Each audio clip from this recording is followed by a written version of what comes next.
बार विजय माल्या को फंसाया गया। एंड इस तरीके से जो पॉलिटिकल पार्टीज होती हैं उनका ब्लैक इनकम व्हाइट होता है, क्योंकि उनके पास वो व्हाइट में पैसा गया है। तो हवन में हर कोई आहुति देता है। तो टैक्स ना एक तरीके से इस कंट्री को चलाने के लिए ना आपकी और मेरी आहुति है। डिपार्टमेंट ने ऐसे गांठ बांध लिया इस बात कि जो पॉलिटिकल पार्टी डोनेशन करेगा हम उन्हें डराएंगे। I just want to know about the TDS. 25 lakh की इनकम को जब देखेंगे तो आपको बेनिफिट न्यू स्कीम में ही होगा, टैक्स उसमें ऑलरेडी कम होगा। Okay. जीएसटी प्रैक्टिकली इंडिया की इकोनॉमी के लिए एक ब्लेसिंग है। Majority of black money India का ना रियल स्टेट में घुसा हुआ है। 1 करोड़ वाला आदमी ना लॉजिकली 35 लाख रुपए टैक्स दे रहा होता है। फरीदाबाद में पिछले 2 साल में जो रेट बढ़े हैं प्रॉपर्टीज के, पर वो किसी तरीके से जस्टिफाइड नहीं है। तो वो जो 20 लाख रुपए है ना, अप टू द एक्सटेंट जिसको नहीं शो किया अपने इनकम में, वो पैसा ब्लैक मनी है सर। और आपकी मेन पॉलिसी वही अगेन टैक्स एग्जम्प्ट वाली है, तो आपका ये पैसा भी टैक्स एग्जम्प्ट होगा। और चोरी भी किससे करिए? पॉलिटिकल पार्टीज के साथ मिलकर करिए। तो पॉलिटिकल पार्टी तो संसद को ऐसे कर देंगी। तो रियल सेंस में ये होता है। इसी तरीके से कंट्री में ब्लैक व्हाइट जनरेट हो रहा होता है, लोग अपनी टैक्स की चोरी कर रहे होते हैं। गवर्नमेंट को ना हमारे बारे में सब पता है सर, हमें ये फील होता है कि गवर्नमेंट को नहीं पता। तो मेजोरिटी ऑफ नोटिस जो इंडिया में आ रहे हैं ना अभी लोगों को, उसके पीछे रीजन यही है। जो हमें मिल रहा है वो हमें अभी फील नहीं हो रहा, ना सरकार हमें अच्छे से फील करवा पा रही है, और ना ही एजुकेशन ऐसा है कंट्री का जो हमें ये रिलायबिलिटी के साथ बता पाए टैक्स देने के ये बेनिफिट। लेकिन देयर आर वेज कि आप अपने टैक्सेस को प्लान कर पाएं, आप ये मैनेज कर पाएं कि आपको कितना कॉन्ट्रीब्यूशन सरकार को देना है। Today we have Mr. Vivek with us. विवेक को आप ब्रॉडर टर्म में समझ सकते हैं एक टैक्स स्पेशलाइज्ड पर्सन के तौर पर, because we can talk about a lot of things, taxation से लेकर जीएसटी से लेकर। Will also try to understand the fundamentals of Vijay Mallya का एक पॉडकास्ट आपने देखा होगा कि क्या लूप होल्स होते हैं, क्या एग्जैक्टली पॉसिबल है इस कंट्री से ऐसे निकल पाना, या आप अपना पैसा कैसे बचा सकते हो, या टीडीएस जैसे टर्म्स क्यों इतने हावी होते हैं, या टैक्स इतना नेगेटिव क्यों है, या इनकम टैक्स का जब नोटिस आता है तो क्यों लोगों की रातों की नींद उड़ जाती है। Will try to decode all these concepts in today's episode. So just be with us till the end. We'll try to address all the questions that you might have, because we have done a lot of research to understand कि लोगों के दिमाग में क्या चलता है. So on this note, we'll start the episode and we'll welcome Mr. Vivek. Hi Vivek, welcome to our show. Radhe Radhe. Thanks for having me, सागर. कैसे हैं आप? हाँ, बहुत बढ़िया. बालों के अलावा सब कुछ ठीक है मेरा. So we'll start with the very basic question. Tax India में इतना नेगेटिव टर्म क्यों है? देखिए, टैक्स इंडिया में इतना नेगेटिव टर्म क्यों है? क्योंकि ना इनकम की ना काफ़ी ज़्यादा डिस्पैरिटी है अभी इंडिया में. ठीक है, लोगों को ये लगता है कि मैं ही हूँ ऐसा जो टैक्स दे रहा है और कंट्रीब्यूट कर रहा है, और वो नहीं कर रहा. क्योंकि जो ये वाली बात है ना, वो नहीं दे रहा, तो लोगों को ये लगता है कि ये गलत है. इसीलिए ना लोग टैक्स को बहुत अच्छे तरीके से नहीं देख रहे. अदर देन दिस ना, हमारी कंट्री का ना कल्चर ही ऐसा रहा बहुत इनिशियल स्टेज से कि टैक्स को इनिशियल स्टडीज़ में इन्वॉल्व नहीं किया गया कभी भी. जैसे आप समझिए, जब कोई ग्रेजुएट होता है, कोई बीकॉम कर रहा है मान लीजिए, या बीबीए कर रहा है, तो वो अपनी ज़िंदगी के 20 साल, ऑलमोस्ट 18 से 20 साल दे चुका होता है लाइफ में. तब तक टैक्स नाम का उसकी पढ़ाई में कुछ नहीं आता, उसकी कॉन्ट्रीब्यूशन टैक्स के नहीं आते, टैक्स के बारे में बताया नहीं जाता कि क्यों ज़रूरी है. हवन होता है ना यार, तो हवन में हर कोई आहुति देता है. तो टैक्स ना एक तरीके से इस कंट्री को चलाने के लिए ना आपकी और मेरी आहुति है. ठीक है, तो अगर हमें यही नहीं पता होगा उसकी ज़रूरत क्यों है, तो ऑब्वियसली हमें ये अननेसेसरी चीज़ लगेगी, उसकी इंपॉर्टेंस हमें समझ नहीं आएगी. तो this is the fundamental thing. आपको इम्पेरिटी फील होती है किसी और से, आपको लगता है विजय माल्या, जैसे विजय माल्या ने कौन सा टैक्स दिया, वो तो टैक्स चोरी करके भाग गया. बट रियल सेंस में ऐसा नहीं था. विजय माल्या चोरी करके नहीं भागा. मतलब मैं इस वाली बात से एग्री नहीं करूंगा कि चोरी करके नहीं भागा, बट विजय माल्या ने भी टैक्स दिया. तो जब हम दो लोगों को कंपेयर करते हैं ना, और हमें लगता है कि हमने एक्स्ट्रा पुट ऑन किया है एक रिलेशनशिप में, तो हमें लगता है कि गलत है ये चीज़. ऐसा माइंडसेट क्यों है कि टैक्स सिस्टम इंडिया में हमें गरीब बनाने के लिए या हमें अमीर ना बनने देने के लिए इस तरीके से डिज़ाइन किया गया है? अमूमन ये एक धारणा है जो हम देखते हैं. कहीं ना कहीं अगर हम सैलरीड क्लास इंडिविजुअल्स के लिए देखें तो ये बात सच भी है. अगर आप देखेंगे ना, मैं सिर्फ सैलरीड क्लास इंडिविजुअल को स्पेसिफिक करके ये वाली बात बोल रहा हूँ. जब कोई एक इंसान ना मिडिल क्लास के ग्राफ को टच करना शुरू करता है और अपर मिडिल क्लास के ग्राफ तक पहुंचता, मतलब मिडिल में रहता है उसमें, तो लॉजिकली स्पीकिंग उनकी कमाई का 1/3 हिस्सा सरकार ले रही होती है, और वो इसमें सच में कुछ नहीं कर पाते अभी. हाँ, हालांकि इस साल से ही 2025 से ही बहुत से न्यू टैक्स रिजीम में रिफॉर्म्स आए हैं, और 12 लाख रुपए तक की सालाना जो आपकी आय है ना, उस पे कुछ कंडीशंस के साथ में टैक्स नहीं लिया जा रहा. ठीक है, लेकिन मिडिल क्लास जो कंट्री का है, जो जिसकी वॉइस सुनी जाती है, आपको ये भी समझना पड़ेगा सागर कि आपकी और मेरी वॉइस ना तब भी ऑडिबल है दुनिया में। तो जो मिडिल क्लास है, जो मेन शहरों में टायर 1 टायर 2 सिटीज में रह रहा है, उसके लिए 12 लाख रुपए भी ना बहुत ज़्यादा है नहीं, ठीक है। एंड इसी रीज़न की वजह से ऐसा होता है कि लॉन्ग टर्म में ये वाली बात हमें भी फील होती है कि 1/3 हिस्सा तो सरकार ही लेके जा रही है, और इसके अगेंस्ट जो सुविधाएं हमें मिल रही हैं एज ऑफ नाउ, वो सुविधाएं उतनी अच्छी नहीं है। इसके पीछे आज़ादी के बाद के 75 साल अलग अलग गवर्नमेंट्स और उनके कंट्रीब्यूशन या उनके करप्शन, में बोलूँ contribution corruption whatever we call it, ठीक है, ये रहा है। तो हाँ, फॉर सैलरीड क्लास जो हमारी आपकी स्टेटमेंट थी, मैं उस स्टेटमेंट से कहीं ना कहीं एग्री करता हूँ कि वो गरीबों को, मतलब आपके अमीर बनने को रोक देता है। लेट्स सपोज आप एक ब्रीफ आइडिया ले लेते हैं, आप 1 करोड़ कमाते हैं साल में, हालांकि बहुत से कम लोग होंगे हमारी पॉडकास्ट लिस्ट में जो 1 करोड़ रुपए कमा रहे होंगे, पर समझिएगा 1 करोड़ वाला आदमी ना लॉजिकली 35 लाख रुपए टैक्स दे रहा होता है, और ये रियल सेंस की बात है। मतलब like I have been filing ITR since 2013 and 1 crore की अगर आपकी नेट इनकम है, ग्रॉस टोटल इनकम, मैं आपको एक्सप्लेन करूंगा आगे कि ग्रॉस टोटल इनकम और नेट इनकम में क्या डिफरेंस वगैरह रहता है, पर 1 करोड़ अगर आप कमाते हैं साल में, तो मोटा मोटा 35 लाख रुपए मोटा आप इनकम टैक्स की फॉर्म में दे रहे हैं। और वही अगर 35 लाख रुपए एक्स्ट्रा होते तो you could have like bought a few more plots for your generations, आप और अच्छी इन्वेस्टमेंट्स कर पा रहे होते जो नहीं कर पाते। बट लॉन्ग टर्म में इसको एज अ कंट्री अगर हम देखेंगे तो कंजम्पशन हमारा उतना बढ़ेगा, ठीक है, जितना कंजम्पशन बढ़ेगा उतना कंज्यूमर का हमें एक बोलबाला नजर आएगा। मोस्ट इंपॉर्टेंटली कंट्री की इकोनॉमी को हम थोड़ा और बूस्ट करते हुए देखेंगे। सो इवेंचुअली वो लॉन्ग टर्म में अगर हाथ में पैसा ज्यादा होगा, आप ये वाली बात, अगर मेरे हाथ में पैसा ज्यादा होगा तो मैं कंज्यूम ज्यादा करूंगा, ज्यादा चीजें मैं खरीदूंगा, तो इवेंचुअली होगा यही कि एम्प्लॉयमेंट ज्यादा जनरेट होगा यहाँ पर। लेकिन ऐसा हो नहीं रहा ना। हाँ, मैं वही जानना चाह रहा हूँ कि क्या सरकार ये जानबूझकर कर रही है या ये कॉम्प्लेक्स बनाया गया है? Because what I see is, क्योंकि डिपेंडेंसी अभी हमारी बहुत है चाइना के ऊपर, अमेरिका के ऊपर, अभी टैरिफ वॉर जैसी चीज़ें चलती हैं तो हम लोग खाली हाथ खड़े हो जाते हैं, हमारे हाथ में कुछ होता नहीं है, ठीक है। फिर हम देखते हैं कि टैक्स पेयर के ऊपर बर्डन इतना है कि वो टैक्स भर के इतना परेशान है कि वो कहाँ से एडिशनल पुश करने का सोचेगा। वो जितना ज़्यादा कमाएगा उतना ज़्यादा उसको टैक्स पे करना पड़ेगा। So it is becoming a vicious circle. Is there a breakthrough? क्या हम किस तरीके से ब्रेक कर सकते हैं उसको?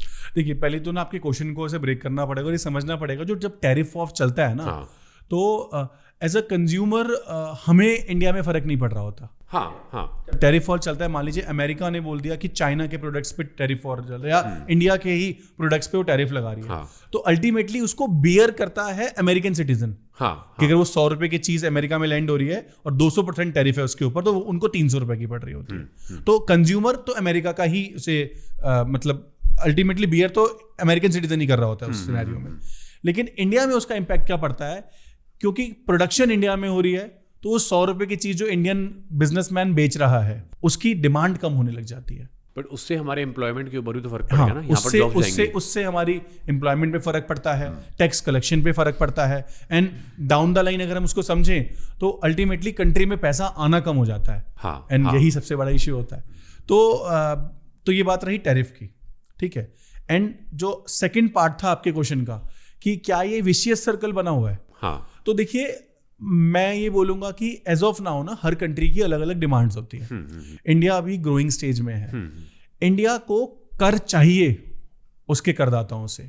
अगर करदाता कर नहीं देंगे तो इंडिया फंक्शन नहीं कर पाएगा। देखिए, आप और मैं कंट्री की उस पॉपुलेशन से बिलोंग करते हैं जो शायद कंट्री की टॉप 5%, टॉप 3% पॉपुलेशन में आते होंगे। लेकिन आज भी अगर आप कस्बों में जाएंगे, गांव में जाएंगे, तो आप देखेंगे आज भी ऐसे लोग हैं जो शायद दिन का 300 रुपया कमा के, महीने का 9,000 रुपये कमा के ना अपना घर खुशी खुशी चला पा रहे हैं किसी तरीके से। उसके पीछे रीजन क्या होता है? गवर्नमेंट की सब्सिडीज होती हैं। तो जब आप एक डेमोक्रेसी में रह रहे हैं ना, तब आप सिर्फ अपने और मेरे बारे में नहीं सोच सकते, आपको कंट्री एज अ होल सोचना पड़ेगा। आपको ये भी सोचना पड़ेगा कि आपको कश्मीर को स्पेसिफिक पैकेजेस देने पड़ेंगे ताकि कश्मीर के लोगों को रोजगार मिले, इवन इफ आपकी भाषा में, मेरी भाषा में डिजर्व ना करते हो, ठीक है, हमें देने पड़ेंगे ताकि वहां रोजगार मिले, वहां लोगों को रोजगार मिलेगा तो वहां पे आतंकवाद कम होगा। हमें इवन आफ्टर अंडरस्टैंडिंग दिस, हमें बिहार को पैकेजेस देने पड़ेंगे, हमें पंजाब को पैकेजेस देने पड़ेंगे, अलग अलग कंट्री, अलग अलग स्टेट्स में जहां पे वेलफेयर की जरूरत पड़ती है तो वो पैसा देना पड़ेगा। और वो पैसा आएगा कहाँ से सागर? वो पैसा आएगा तो उन्हीं शुरू के 1% लोगों से ना, हाँ, जो कमा पा रहे हैं एक स्पेसिफिक लिमिट से ऊपर। तो कर देना आपके और मेरे लिए बुरा हो सकता है, पर अगर हम ये सोचें ना कि भारत हमारी माता है, जो हमने बचपन में पढ़ा था, भारत हमारी माता है और सारे भारतवासी हमारे भाई बहन, हाँ। तो हमें उस रिस्पॉन्सिबिलिटी को निभाने के लिए टैक्स देना पड़ता है। बट हाँ, एक बात है, हाँ, बहुत से ना वेज रहते हैं टैक्स प्लानिंग के। मैं ये नहीं बोलूंगा कि टैक्स जीरो हो जाएगा कभी, और ना ही होना चाहिए, लेकिन देयर आर वेज कि आप अपने टैक्सेस को प्लान कर पाएं, आप ये मैनेज कर पाएं कि आपको कितना कंट्रीब्यूशन सरकार को देना है। ठीक है, will talk about it later कि टैक्स को प्लान कैसे करना है। पहले तो मैं बेसिक फंडामेंटल समझने की कोशिश कर रहा हूँ कि अभी करंट सिनेरियो में प्रॉब्लम्स क्या हैं हमारे सामने। चलिए मैं आपके प्रोफेशन की बात करता हूँ। आपके पास फॉर एग्जांपल 50 क्लाइंट हैं, ठीक है। 50 क्लाइंट्स में से कितने आपने इतने ऑनेस्ट क्लाइंट देखे हैं जो आते हैं इस ऑनेस्टी के साथ कि मैं अपने देश के लिए ये तो टैक्स तो दूंगा, और कितने ऐसे क्लाइंट हैं जो आते हैं कि बचाऊं कैसे, क्या लूप होल है? If we talk about specific percentage of the people who are coming to me specifically, मैं देखिए, मुझे ये नहीं पता कि प्रोफेशन क्या बोलता है, मैं अपनी जरूर बात हाँ, अपना बताइए आप प्लीज। सो शायद मेरे पास सारे लोग इसीलिए आते हैं कि टैक्स प्लान कैसे हो पाएगा, मुझे कम से कम कंट्रीब्यूट करना है। तो मॉरल साइंस, मतलब मॉरल स्टडीज हम सबकी कमजोर रही है कहीं ना कहीं। ठीक है, तो मेरा क्वेश्चन वहीं से शुरू होता है वापस से कि ये बहुत नेगेटिव बन चुका है कि मैं टैक्स सुनूंगा ना तो मेरे को ना खलबली हो जाएगी। हाँ यार, टैक्स देना पड़ेगा यार, हर बात पे टैक्स देना पड़ेगा। और उसका कहीं ना कहीं शायद मैं रिलेट कर पाता हूँ इंफ्रास्ट्रक्चर से, कि अगर मेरे को AQI मिलता है 50 के नीचे दिल्ली में, ठीक है, मेरे को सड़कें मिलती हैं एकदम टॉप नॉच, कहीं पर कोई मेरे को पॉट होल नहीं मिलेगा, एकदम स्मूथ सड़कें हैं, इंफ्रास्ट्रक्चर बहुत अच्छा है, तो शायद वो मुझे उतना नहीं खलेगा, ठीक है। But at the same time मैं वो भी तो देख रहा हूँ ना कि यार फैसिलिटीज वैसी नहीं मिल पा रही है। Do you agree with this part? I totally agree. आप 50 AQI की बात कर रहे हैं, शायद परसों 500 था। हाँ, 500 लिटरली 500 था। बहुत से क्रिएटर्स ने सटायर में वीडियोस बनाई है इसके ऊपर। एंड मैंने एक UN की एक रिपोर्ट पढ़ी थी, UN के एक सेक्रेटरी थे, उन्होंने तो शायद ये भी डिक्लेयर किया है कि ये हजार्डियस सिचुएशन है, लोगों को रिलोकेट हो जाना चाहिए। तो मतलब अदर देन इंडिया लोग यहाँ तक कंसिडरेशन में रख रहे हैं कि अगर कहीं पे 200 से ऊपर AQI है तो हम रिलोकेट हो जाते हैं। तो हाँ, आपकी बात बिल्कुल ठीक है कि लोगों को ना उसके बेनिफिट्स रियल टर्म्स में दिख नहीं रहे, ठीक है। और एज ह्यूमन, एज सिटीजन, हम लोग ना टू एंड फ्रो में बिलीव रखते हैं, आप मुझे कुछ देंगे मैं आपको कुछ दूंगा। तो आज हम तो जरूर दे रहे हैं, लेकिन जो हमें मिल रहा है वो हमें अभी फील नहीं हो रहा। ना सरकार हमें अच्छे से फील करवा पा रही है, और ना ही एजुकेशन ऐसा है कंट्री का जो हमें ये रिलायबिलिटी के साथ बता पाए कि टैक्स देने के ये बेनिफिट है। ठीक है, ठीक है, so wonderful, so wonderful. Also I want to know about new tax regime versus old tax regime. क्या है ये दो रेजीम, एंड मेरी लाइफ में एज अ कॉमन पर्सन कैसे रेलिवेंट हो सकती हैं ये? देखिए, मेरा व्यू पॉइंट थोड़ा सा ना कॉन्ट्रोवर्शियल सा हो सकता है। Please feel free. मुझे लगता है कि न्यू टैक्स रिजीम लाके ना कंट्री, आप और मुझ जैसे युवा लोगों को, हमारा फ्यूचर खराब कर रही है, ये ऐसा मेरा मानना है। देखिए, था क्या, आपके पिताजी, मेरे पिताजी वगैरह जब ओल्ड टैक्स रिजीम में थे तो उनको ना ऑलमोस्ट बहुत सारी चीज़ों की छूट मिला करती थी।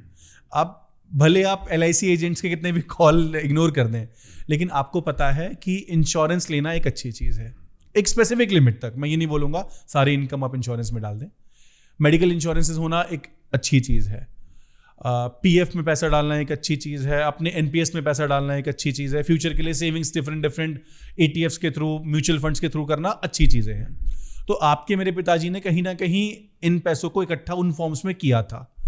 लेकिन ना न्यू टैक्स रिजीम में उन सारे इंसेंटिव्स को, अच्छे काम करने के इंसेंटिव्स को, जिससे हमारा प्रेजेंट नहीं हमारा फ्यूचर सुधरता था, उन सभी इंसेंटिव्स को बंद कर दिया गया है, A से लेकर Z तक। एक NPS के अंदर वो भी एम्प्लॉयर कॉन्ट्रीब्यूशन का एक छोटा सा पॉइंट रहता है, उसके अलावा न्यू टैक्स रिजीम में कोई बेनिफिट नहीं है। सागर, मैं आपसे ही पूछता हूँ, मान लीजिए हमारे कैमरा मैन है अभी यतिन हमारे साथ, तो हम यतिन से पूछते हैं, यतिन अराउंड 25 साल के, जहां तक मुझे उनको देख के लग रहा है, क्या यतिन के पास एज ऑफ नाउ 25 साल की उम्र का होने के बाद कोई इंश्योरेंस है?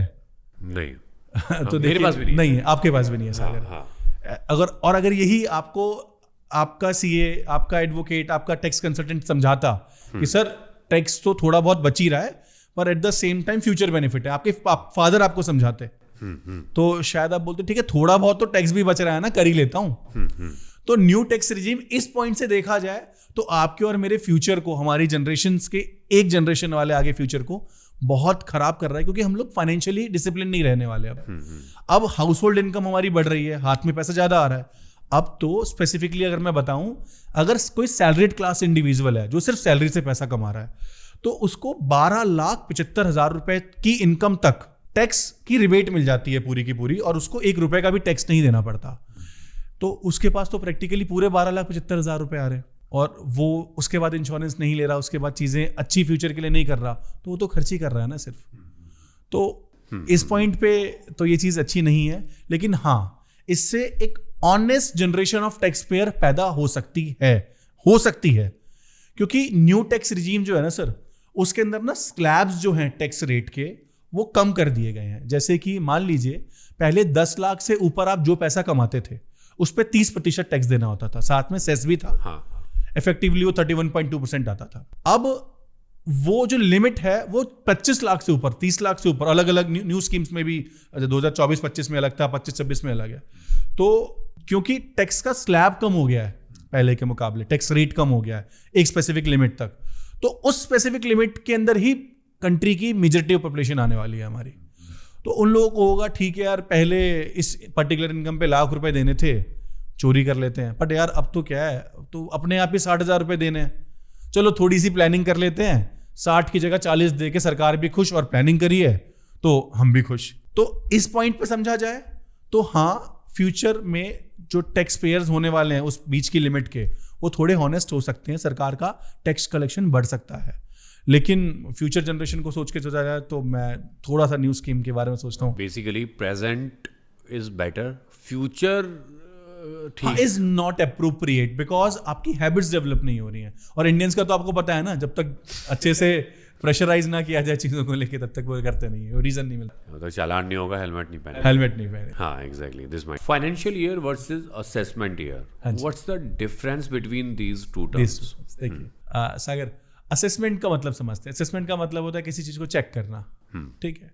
तो असेसमेंट ईयर यही है कि जब एक फाइनेंशियल ईयर, मान लीजिए 2024-25 फाइनेंशियल ईयर है, फाइनेंशियल ईयर 1 अप्रैल 2024 से 31 मार्च 2025 को फाइनेंशियल ईयर 24-25 बोलते हैं। ये पूरा साल बीत गया, इसको आप चेक कब करोगे? इसको आप अगले साल में चेक करोगे।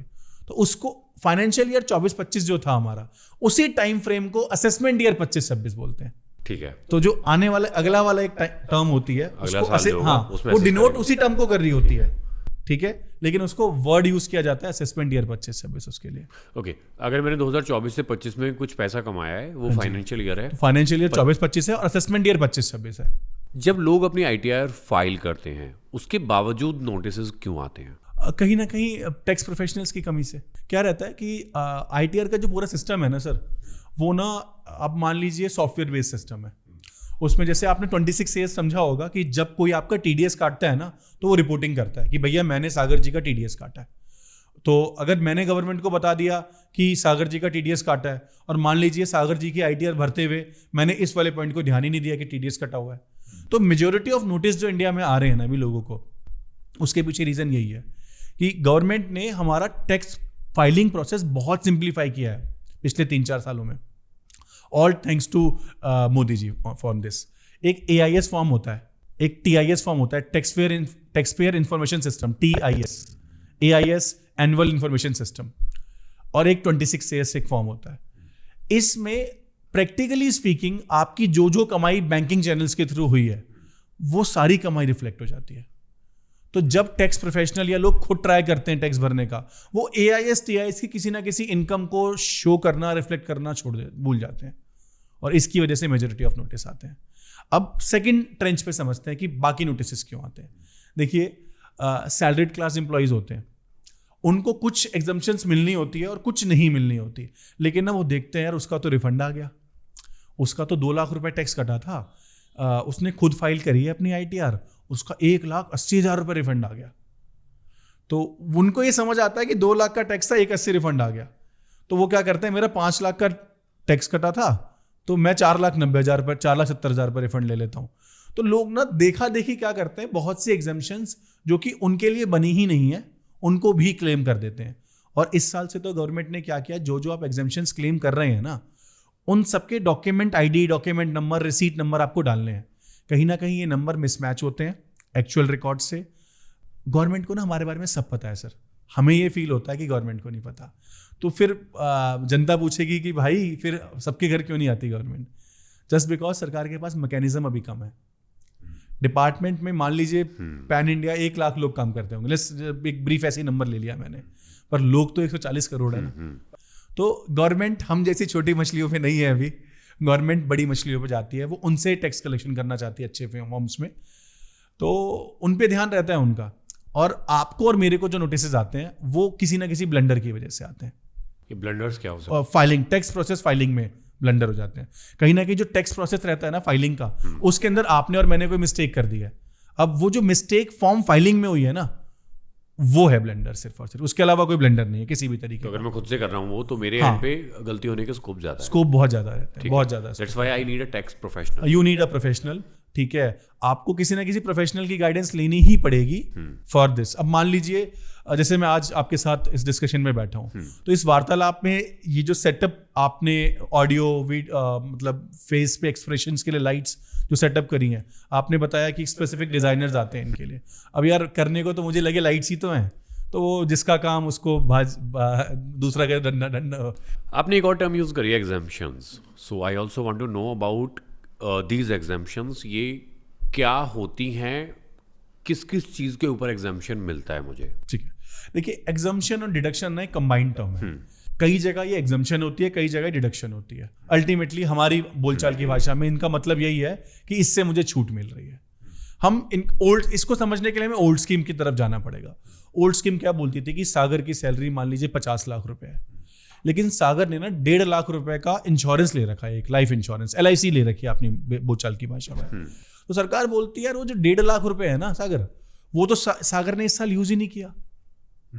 इवन इफ सागर की सैलरी 50 लाख थी, 1.5 लाख तो उसने अपने फ्यूचर के लिए इन्वेस्ट किया ना, तो उसके पास वो हाउस होल्ड इनकम में तो आया ही नहीं वो 1.5 लाख रुपए।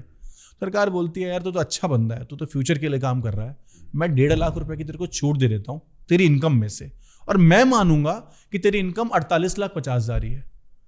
तो वो जो 1.5 लाख रुपए का फिगर है ना, वो सेक्शन 80C के अंदर डिडक्शंस के अंदर आता है। ठीक है। तो ऐसी ही और भी बहुत सारी छूटें होती हैं, जैसे कि मेडिकल इंश्योरेंस। ये अगेन ओल्ड स्कीम में है, न्यू स्कीम्स में ऐसी बहुत सी डिडक्शंस नहीं है, ठीक है। ओल्ड स्कीम में है, जैसे मेडिकल इंश्योरेंस में आप अपने और अपनी धर्मपत्नी और अपने बच्चों के लिए 25,000 रुपए तक का मेडिकल इंश्योरेंस का रिबेट ले सकते हैं। जरूरी नहीं है कि आप इंश्योरेंस मेडिकल इंश्योरेंस 25,000 रुपए का ले, वो तो डिपेंड करेगा कि आपकी रिक्वायरमेंट क्या है। मान लीजिए आपकी धर्मपत्नी और आपके 2 बच्चे हैं, आपको लगता है मेरे को 20 लाख रुपए का मेरा कम से कम मेडिकल इंश्योरेंस होना चाहिए, तो आप ICICI से लेंगे, हो सकता है वो 40,000 रुपए का मिले। I am just giving example. सरकार बोलती है तुम ऐसे 5 लाख का ले लो इंश्योरेंस 1 साल में, मुझे उससे आपत्ति नहीं है, लेकिन मैं इनकम टैक्स के पर्पज से मान के चलूंगी कि 25,000 की छूट दूंगी मैं तुम्हें सिर्फ। अच्छा, ठीक है। तो कैपिंग है उसके ऊपर? हाँ, कैपिंग है 25,000 रुपए की। आप अगर अपनी फैमिली के लिए ले रहे हैं, अगर अपने पिताजी माताजी के लिए भी लेते हैं, आप अच्छे बेटे हैं, अपने पिताजी माताजी के लिए आप इंश्योरेंस लेते हैं कि बुढ़ापे में उनको समस्याएं ना हो, मेडिकल इंश्योरेंस, तो उसके लिए भी सरकार ने 25,000 रुपए की एक लिमिट डिसाइड कर रखी है एक्स्ट्रा। 25 + 25, 25 तो आपकी खुद की हो गई, 25 उनकी हो गई। इसमें और भी है कि अगर मान लीजिए ये अगेन ओल्ड स्कीम में है, आपके माताजी पिताजी की एज 60 साल या 80 साल एज द केस में भी है, तो उसमें वो लिमिट और बढ़ जाती है। तो यही जो स्पेसिफिक आपने चीजें ली हैं, बाय करी हैं, यही डिडक्शंस का पार्ट बनती हैं। और एक बहुत कॉमन डिडक्शन है जिसको इंडिया में बहुत लोग ओल्ड स्कीम में धड़ल्ले से यूज कर रहे हैं, जिसकी वजह से नोटिस आ रहे हैं सर, बहुत से नोटिस आ रहे हैं आज की डेट में, बता रहा हूं मैं आपको।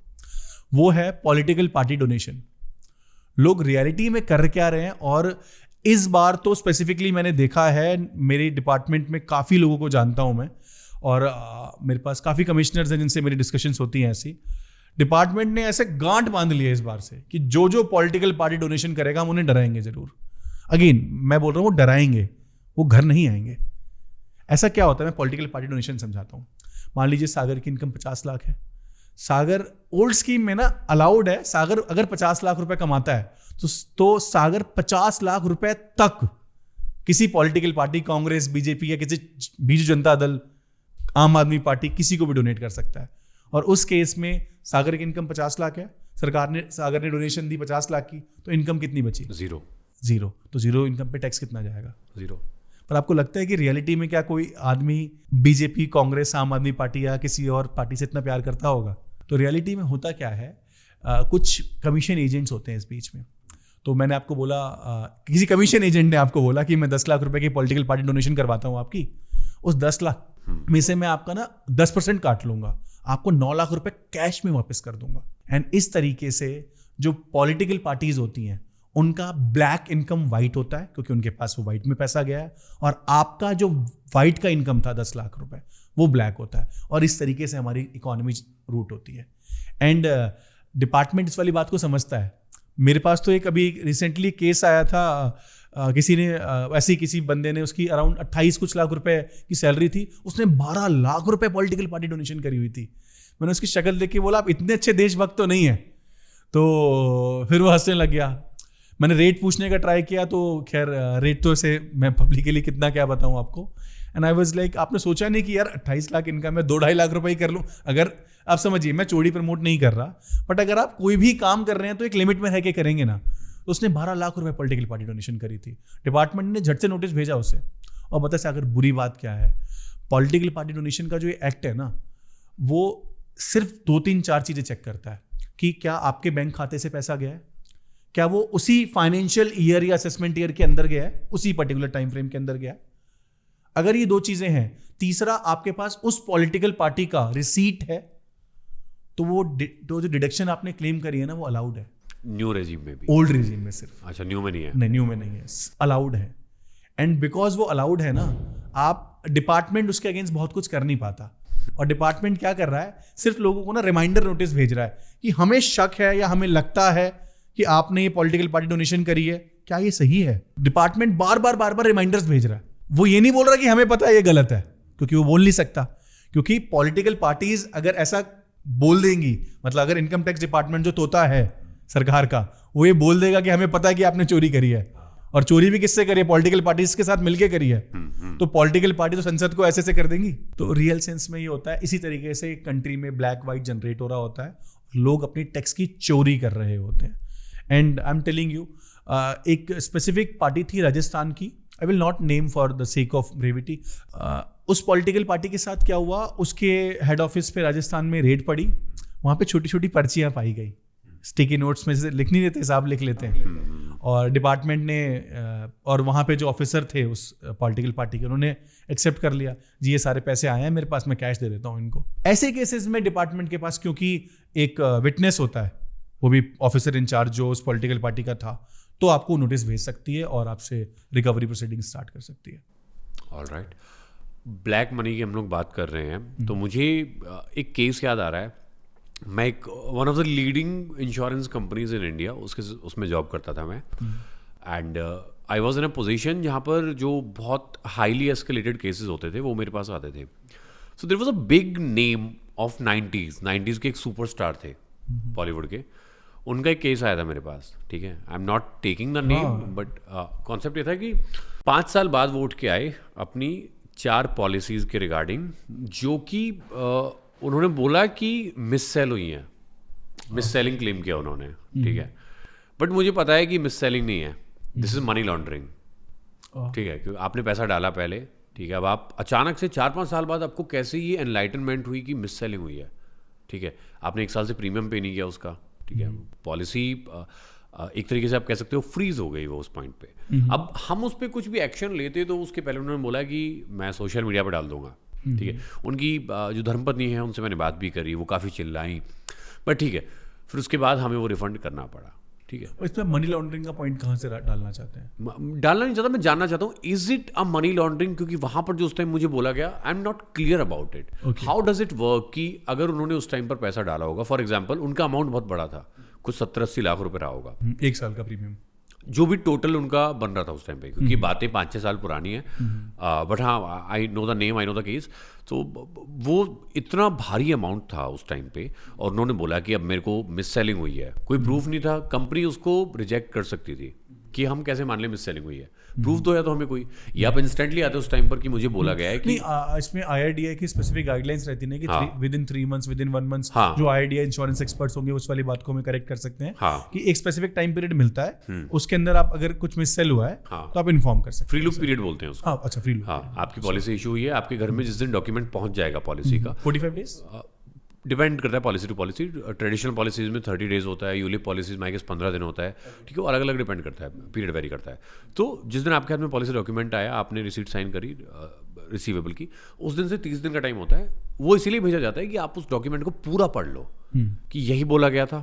अगर उसमें कुछ भी गलत है तो सिर्फ आपकी स्टैंप ड्यूटी कटेगी और आपका पैसा रिफंड आपको कर दिया जाएगा, ठीक है। ये सिंपल क्रिस्प प्रोसेस है IRDAI का, सॉर्टेड है। But despite having all these things, अभी तक ये होता है कि लोग 4-4 साल बाद, 8-8 साल बाद उठ के आते हैं और धमकियां दे करके हर बार एग्जाम्पशन लेकर चले जाते हैं। तो मैं जानना चाहता हूं कि क्या सरकार की तरफ से ऐसा कुछ है कि मुझे वो अभी तक समझ नहीं आया केस कि अगर आपने उस टाइम पर पैसा दिया होगा, प्रीमियम पे किया होगा आपने, फॉर एग्जाम्पल आपने 50 और साल 2 साल 3 साल 4 साल पे किया। हाँ, आपने 3-4 साल प्रीमियम पे किया, कुछ वो 50-60 लाख रुपए आपने पे कर दिया होगा।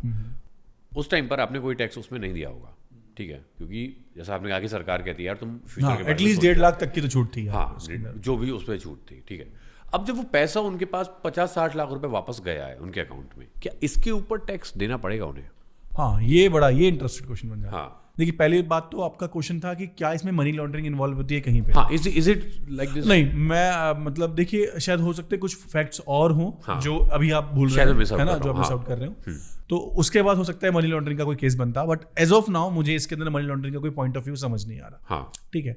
अच्छा, फिर बात करते हैं कि इंश्योरेंस का पैसा जब आपको मिलता है या आप सरेंडर करवा के इसको वापस लेते हैं, तो क्या वो पैसा एग्जम्प्ट होता है या उस पर टैक्स लगता है? ये पॉइंट है।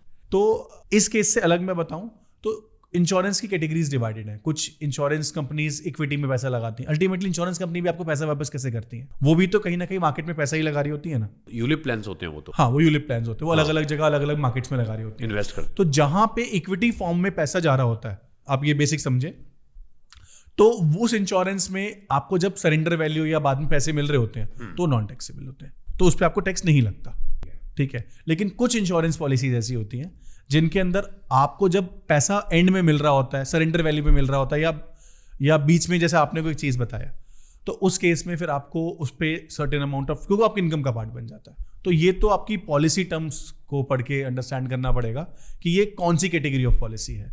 ठीक है, बेसिक समझे, अगर इक्विटी वाली पॉलिसी है तो वो टैक्स फ्री है, बेसिक समझे, ठीक है। और अगर अदर देन इक्विटी है तो हाईयर चांसेस हैं कि वो टैक्सेबल होगी। ट्रेडिशनल पॉलिसी जो होती है। हाँ। अच्छा, टैक्सेबल में भी दो चीजें हैं। एक तो होता है कि सम अश्योर्ड आपको मिलेगा। फॉर एग्जांपल लाइफ इंश्योरेंस है, किसी की डेथ हुई, ठीक है, डेथ कवर थी उसमें, तो वो जो अमाउंट मिलेगा वो सम अश्योर्ड होगा आपका, कितना पैसा आपको मिलेगा। Is it taxable? नहीं, नॉन टैक्सेबल रहता है। सम अश्योर्ड टैक्सेबल नहीं। अगेन मैं फिर वही बोलूंगा, आपने जो पॉलिसी ली है वो पॉलिसी अगेन मतलब वो कैटेगरी डिवाइडेड, टर्म प्लान है वो, basic term plan. Term plan में तो सर देखिए, अगर आप बेसिक, आप मुझे बहुत इजी भाषा में पूछे हाँ। कि मैंने पॉलिसी ली, मैं भगवान को प्यारा हो गया, राम जी को, मेरी धर्म पत्नी को जो पैसा मिलेगा तो नॉन टैक्सेबल होगा, ठीक वो है, प्योरली नॉन टैक्सेबल होगा। पॉइंट ये है कि वो प्रीमियम जब पे किया गया महीने का, वो भी नॉन टैक्सेबल था, उससे आपको टैक्स में रिबेट मिलेगी। हाँ, आप अपनी भाषा में नॉन टैक्सेबल बोल लीजिए, वो भी नॉन टैक्सेबल था, और उसका जो सम अश्योर्ड है वो भी वो भी नॉन नॉन टैक्सेबल टैक्सेबल है। ठीक है, यही तो चीज बंद कर दी गई है। अच्छा, ये बंद हो गया। हाँ, ये ओल्ड रिजीम में था। ओके, मैं चाहूँ तो ऑप्ट कर सकता हूँ? आप ऑप्ट कर सकते हैं, yes, very easy process. You just need to let your professional know, tax professional know कि सर मुझे ओल्ड स्कीम में अपनी ITR फाइल करनी, it is as easy as this, बहुत इजी है। सेकंड क्वेश्चन, सम अश्योर्ड की बारी नहीं आई, बीच में ही पॉलिसी कैंसिल कराई, सरेंडर कराई। अब जो प्रीमियम पे किया गया था, ठीक है, वो सारा अमाउंट, फॉर एग्जांपल मैंने 5 साल तक इतना प्रीमियम एक्स अमाउंट पे किया, अब वो मुझे अचानक से वापस मिलेगा सारा मेरा पे किया हुआ premium, is it taxable? Real sense में होता क्या है कि आपको ना पूरा का पूरा पैसा नहीं मिलता वापस। मान लीजिए आपने 1 करोड़ रुपए का प्रीमियम दिया है over the period of 10 years, और आप उसको बीच में या एंड में आप सरेंडर करवा रहे हैं, अगेन वर्ड इज सरेंडर, तो आपको 1 करोड़ रुपए नहीं मिलते सर। आपको उस पर्टिकुलर केस में क्या मिलता है, कम वैल्यू मिलती है। तो वो पैसा अगर आपकी मेन पॉलिसी, जो आपने मेन पॉलिसी ली थी, और आपकी मेन पॉलिसी वही अगेन टैक्स एग्जम्प्ट वाली है, तो आपका ये पैसा भी टैक्स एग्जम्प्ट होगा। और अगर आपकी मेन पॉलिसी ही नॉन टैक्स एग्जम्प्ट वाली थी, तो आपका ये पैसा भी नॉन टैक्स एग्जम्प्ट होगा। Okay, so coming back to the taxation part, I just want to know about the TDS. बहुत फेमस टर्मिनोलॉजी है, मुझे बिल्कुल सिंपल वर्ड्स में समझाइए होता क्या है, मैकेनिज्म क्या है, not the exact meaning of TDS, but ये मैकेनिज्म काम कैसे करता है? तो TDS क्या है? आपके पैसे जो आपको वैसे आपके हाथ में मिलने चाहिए थे, आपके बैंक अकाउंट में मिलने चाहिए थे, बस वो आपको आपके बैंक अकाउंट में ना मिलके जो पर्सन आपको पे कर रहा है वो आपके permanent account number, pan number में डाल देता है पैसे। ठीक है, तो इस प्रोसेस को बोलते हैं कि जी उसने मेरा TDS काट लिया, लोग बोलते हैं। बट वो ऐसा क्यों करता है? ऐसा क्यों करते हैं? तो ऐसा इसलिए करते हैं क्योंकि जो पर्सन आपको पेमेंट कर रहा है उसको दो जरूरतें हैं उसकी जी। पहली जरूरत है कि जो पेमेंट कर रहा है वो उस खर्चे को क्लेम कर पाए। भाई अगर मैंने सागर को पेमेंट करी है, हाँ, तो मैं ये तो अपनी बुक्स में दिखा पाऊं ना कि भैया मैंने सागर को पेमेंट करी है सर्विस को लेने के लिए। तो TDS बोलता है कि अगर आपने TDS नहीं काटा, TDS का सेक्शन ऐसा बोलता है, अगर आपने पेमेंट करने वाले का TDS नहीं काटा तो मैं मानूंगा ही नहीं कि वो आपका खर्चा है। ओके, तो अगर आपका खर्चा ही नहीं है तो आपकी इनकम बढ़ गई, आपकी इनकम बढ़ जाएगी तो आपको टैक्स देना पड़ेगा। इसीलिए जो लोग TDS काट रहे होते हैं वो TDS जरूर काटते हैं एज पर द रूल्स। ठीक है, ठीक है, आपको समझ आई ये वाली बात? ठीक है, अब ये समझते हैं कि वो TDS मेरे को कैसे मिलता है। प्रैक्टिकली वो TDS मेरे को मेरे बैंक अकाउंट में ना मिलके मेरा पैन नंबर में मिल जाता है। और देखिए हर एक पर्सन जो साल दर साल पैसे कमा रहा होता है, महीने दर महीने, उसको कुछ ना कुछ टैक्स देना होता है सरकार को।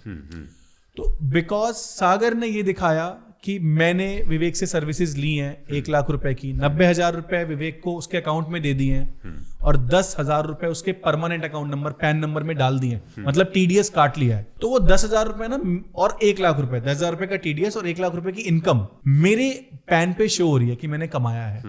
तो अगर मैंने कमाया है तो मैं उस इनकम को एस्केप नहीं कर पाऊंगा, बिकॉज जिस इनकम को मैं एस्केप नहीं कर पाऊंगा वो इनकम मेरी वाइट की इनकम बनेगी और उस पर जो भी अप्रोप्रिएट टैक्स बनता है मैं दूंगा। इसीलिए ये प्रोसेस पूरा जनरेट हुआ है कि लोग अपनी इनकम को छुपा ना पाए। अगर मान लीजिए आपने मेरे अकाउंट में पैसे दिए 90,000 रुपए, तो प्रैक्टिकली सरकार के लिए समझना कि खाते में पैसे आए हैं, हर किसी की चेकिंग कर पाना बहुत मुश्किल हो जाएगा। तो सरकार इस वाली रिस्पॉन्सिबिलिटी को पैन कार्ड पे डाल देती है। अगर सागर ने विवेक को पैसे दिए हैं तो सागर बताएगा सरकार को कि मोदी जी मैंने विवेक भाई को 2 लाख रुपए दिए हैं, तभी तो मैंने 20,000 TDS काटा है। तो इससे सागर भी 2 लाख रुपए के खर्चे को क्लेम कर पाएगा अपनी बुक्स में और विवेक को भी दिखाना पड़ेगा कि विवेक की 2 लाख रुपए की इनकम हुई है। तो इनकम हुई है तो जो अप्रोप्रिएट टैक्स बनेगा फ्यूचर में मुझे देना पड़ेगा। हालांकि फ्रीलांसर्स के केस में, क्रिएटर्स के केस में और सैलरीड एम्प्लॉयज के केसेस में जिनकी इनकम एक स्पेसिफिक अमाउंट से छोटी होती है और उनका कमीशन पे TDS कट जाता है, ये TDS इजीली जब वो रिटर्न फाइल करते हैं, अगर उनकी इनकम थ्रेशोल्ड लिमिट से कम है तो बहुत इजीली रिफंड आ जाता है वो। ठीक है, so wonderful. Now let's address the biggest topic, how does black money works? India में कैसे सर्कुलेट हो रहा है ब्लैक मनी? तो पहले तो ये समझते हैं कि वो पैसा जिसपे काले रंग का टीका लगा है वो ब्लैक मनी नहीं है। पैसा वैसे ही है जैसे जो व्हाइट मनी है वही ब्लैक मनी का फॉर्म है, बस जिस इनकम को डिस्क्लोज ना करके उस पर टैक्स नहीं दिया जाता, अप्रोप्रिएट टैक्स जो उस पर बनता है, वो उतने हिस्से का पैसा ब्लैक मनी बन जाता है सर। जैसे मान लीजिए सागर ने इस साल अपने कंटेंट क्रिएशन का काम करके 1 करोड़ रुपए कमाए, उसके बैंक में 1 करोड़ रुपए आए हैं, लेकिन सागर ने ITR फाइल करते हुए सिर्फ 80 लाख रुपए दिखाए। तो वो जो 20 लाख रुपए है ना, अप टू द एक्सटेंट जिसको नहीं शो किया अपनी इनकम में, वो पैसा ब्लैक मनी है सर। वो कैश की फॉर्म में भी जनरली होता है और कई बार थोड़ा बहुत लोगों के बैंक अकाउंट्स में भी पड़ा होता है। ये बहुत कॉन्ट्रोवर्शियल सी बात है समझना और बहुत ट्रिकी भी है कि ब्लैक मनी हमारे बैंक में भी हो सकता है। एक सेकेंड, अगर मैंने 1 करोड़ रुपए कमाया, मैंने 80 लाख रुपए का टैक्स पे किया है, ठीक है, आपने ये शो किया कि आपने 80 लाख ही 80 लाख कमाए, तो क्या इनकम टैक्स डिपार्टमेंट उसको रीचेक नहीं करेगा?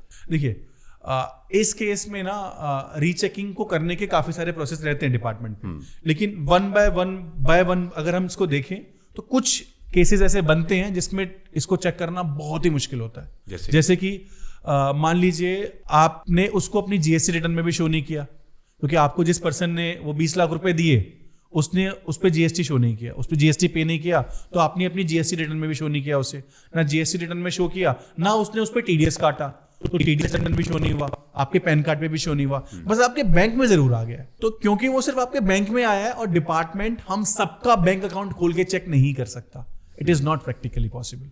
सो interesting and so new for me कि आपके बैंक अकाउंट में है, still we can call it black money, because आपने उसको अपनी आईटीआर में शो ही नहीं किया। आपने क्या देखा कि मेरा टीडीएस 80 लाख पे घटा है, मैंने जीएसटी 80 लाख पे जमा करी है।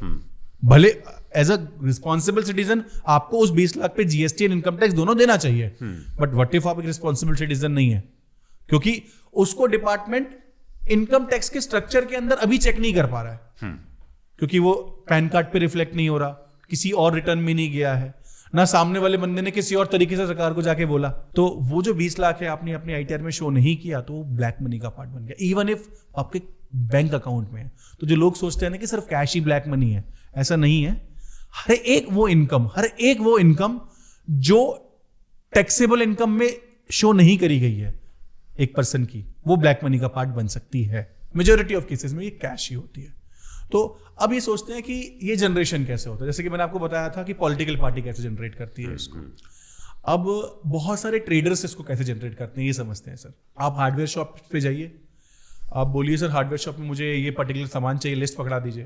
तो आप देखेंगे ना फरीदाबाद में आपको 2 रेट देंगे, बोलेंगे 100 रुपए का आइटम है, अगर जीएसटी पे लोगे जी तो 118 का पड़ेगा, बिना जीएसटी के लोगे तो 109, 108, 107 रुपए का पड़ेगा। अब सर सागर को तो अपना घर बनाना है, सागर बिजनेसमैन है नहीं हमारे केस में, तो सागर बोलेगा यार मैं जीएसटी का क्रेडिट मतलब क्यों 118 रुपए दूं जब वो चीज मुझे 108, 109 रुपए पे मिल रही है। तो सागर कैश दे देगा, ठीक है, और वो सामान ले आएगा।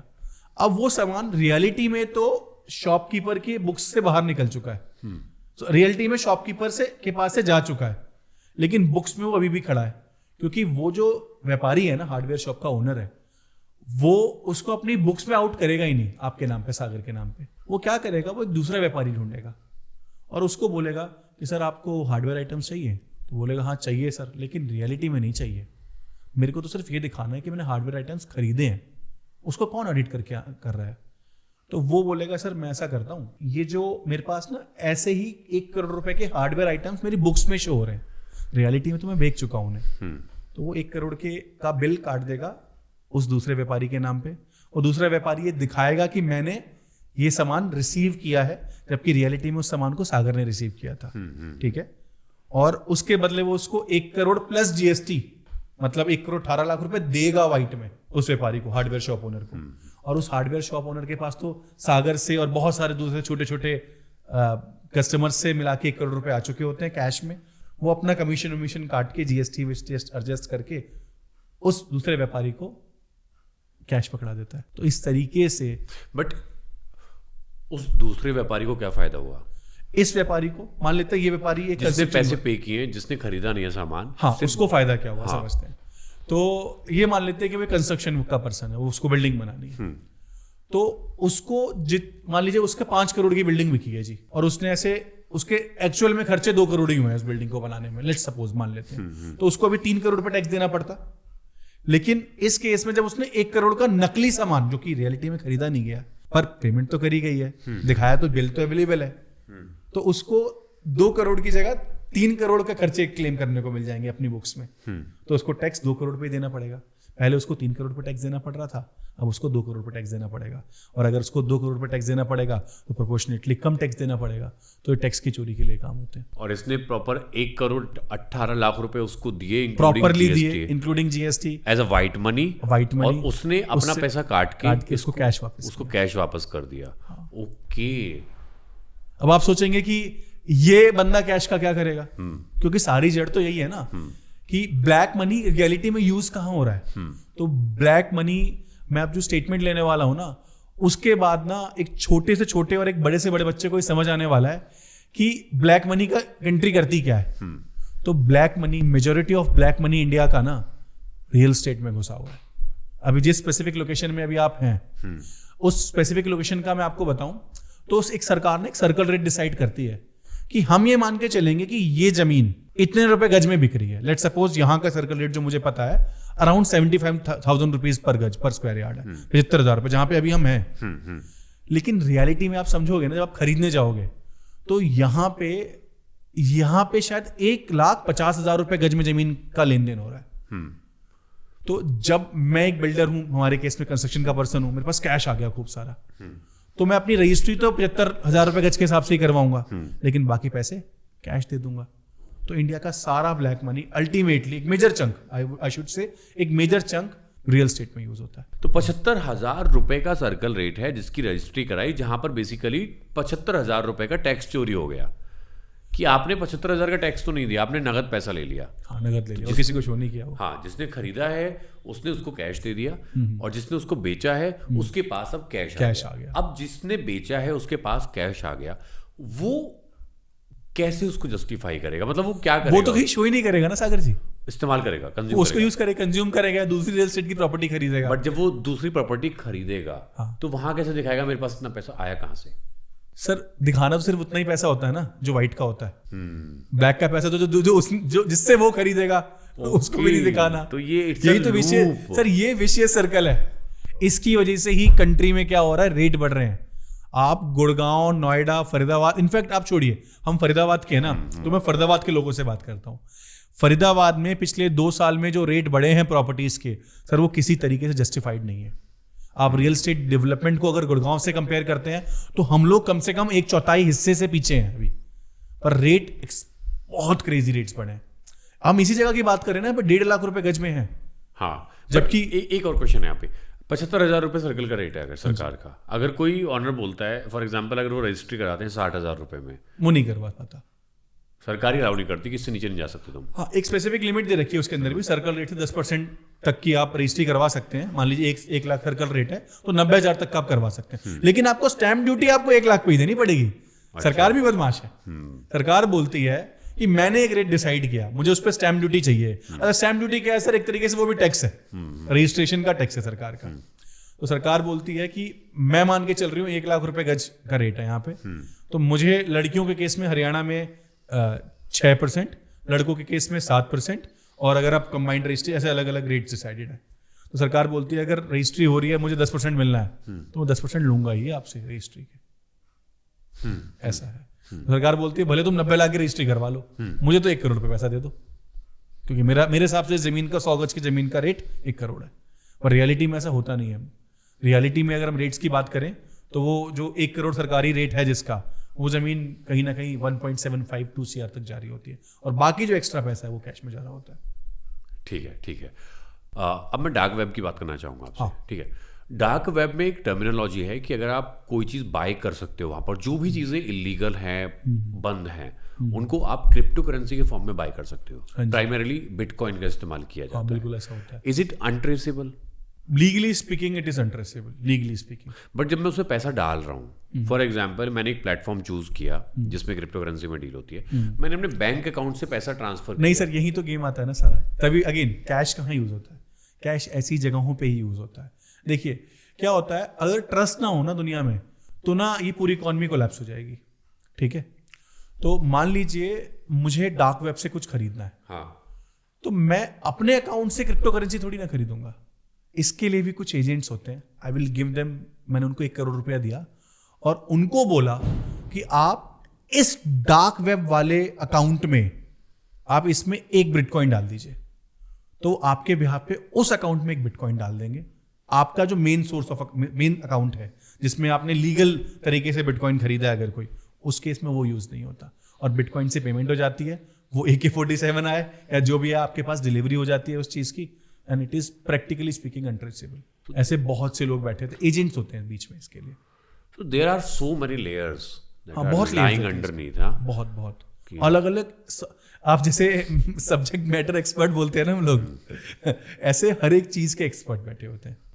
अगर मुझे फ्रॉड कराना है तो ये हाँ, होगा, इसके एक्सपर्ट्स बैठे। मुझे मनी लॉन्ड्रिंग। आपने अड़तियस का सुना है कभी? अड़तियस के बारे में? नहीं।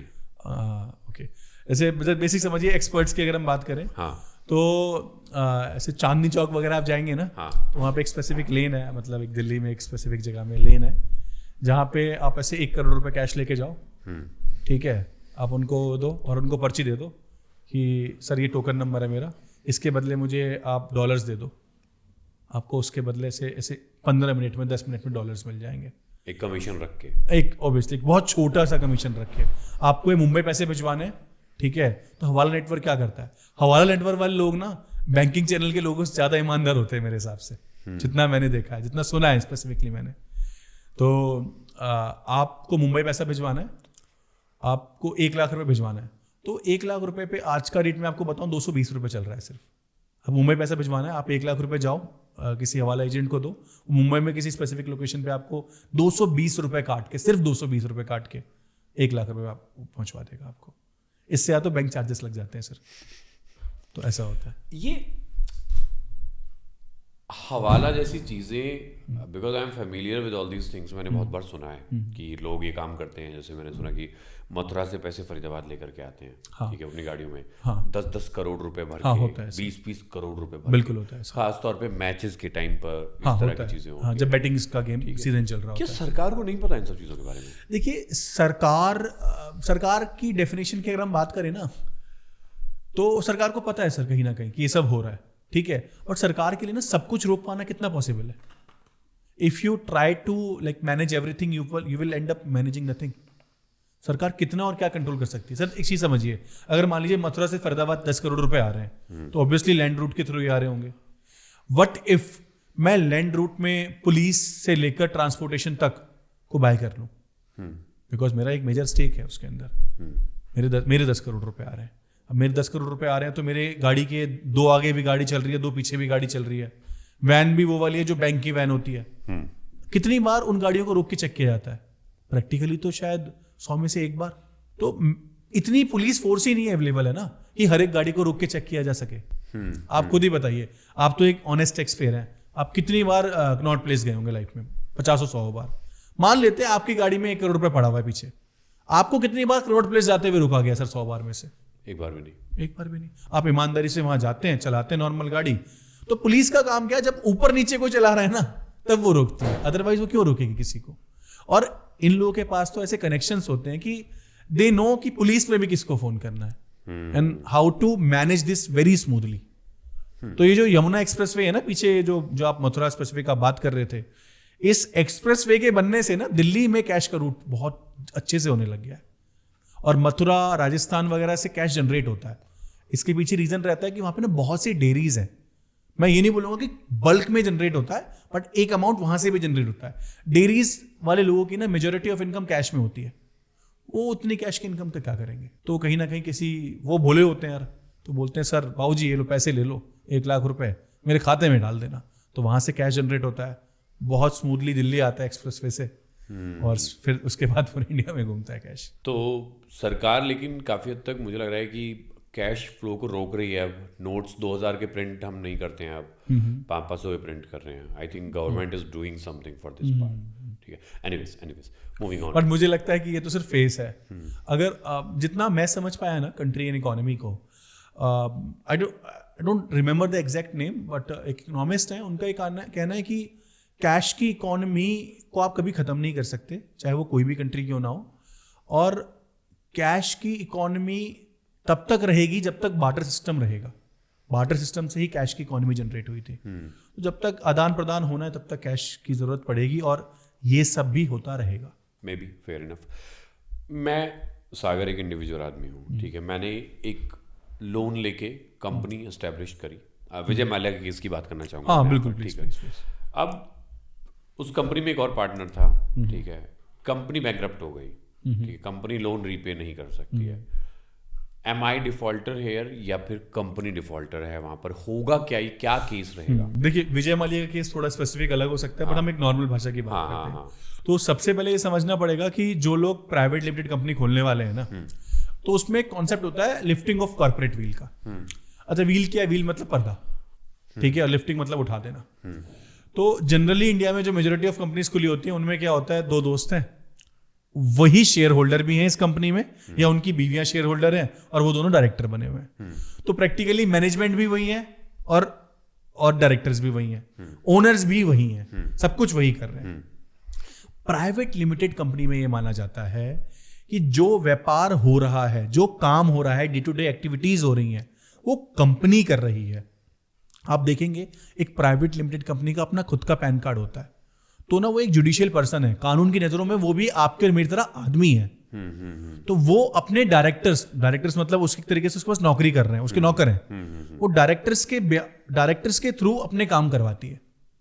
तो अब सर आप ही देखिए, अगर आप अपनी कंपनी में काम कर रहे हैं और कुछ डिसीजंस अच्छे भी होंगे, कुछ बुरे भी होंगे, तो अगर बुरे डिसीजंस गलती से हो जाए, अगेन कुछ गलती से हो जाए, तो उसके लिए आपके सर पे गोली मार दी जाए, ये भी कहाँ जस्टिस है? ठीक है।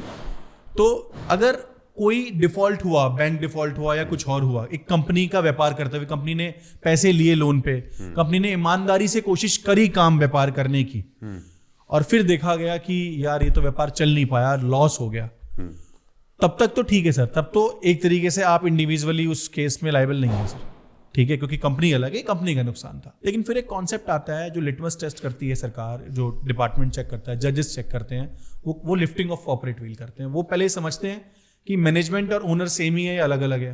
क्या पता ये जो नुकसान हुआ है ये डेलिबरेटली किया गया हो, आपने प्रूडेंस के साथ काम ना किया हो।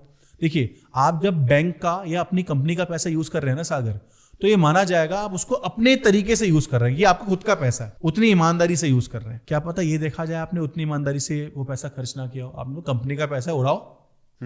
तो जब सरकार लिफ्टिंग ऑफ कॉर्पोरेट व्हील करती है, डिपार्टमेंट उस कॉर्पोरेट व्हील को हटाता है और ये देखता है कि इस पैसे को मिसयूज किया गया यूज की जगह, तो आपको लायबल ठहराया जा सकता है।